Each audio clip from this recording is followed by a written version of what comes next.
Hey everybody, welcome back to the channel. So I've got the south gable wall of this building completely trimmed out, and I wanted to do a short video to talk about how I handle the gable details on a board and batten building.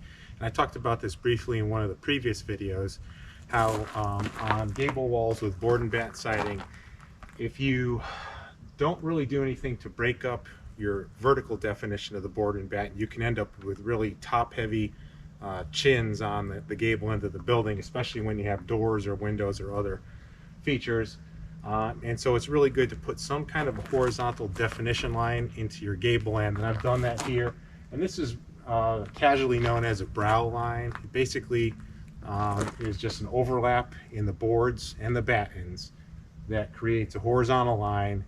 It adds nice definition, and it breaks up the vertical banding that you would otherwise get in board and batten siding. The quickest way to do this, because you've got an upper course of siding that is out one thickness above the lower course, the quickest way to do that really is to fur out your wall girts with some scrap siding pieces before you lay on your siding and your battens. Alternately, if you're putting up trusses and you have end trusses that have wall girts in them already, you're better off than just furring out the entire truss by a couple blocks of scrap siding. Use longer nails to attach the truss to the posts, but that's going to have the same effect. It's going to bring your end gable out by a siding thickness so that your upper course comes out and overlaps the lower course. And so I think this is a really important feature to put into your board and batten siding. It just looks cleaner. Again, it puts a nice horizontal definition in there, and it really makes everything flow better.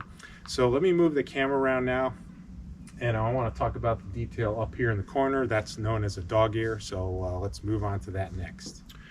All right, so here we are up in the corner, and I want to talk about this styling feature. This is known as a dog ear. Again, that's another casual carpentry type term. I'm sure that's got different names in different areas.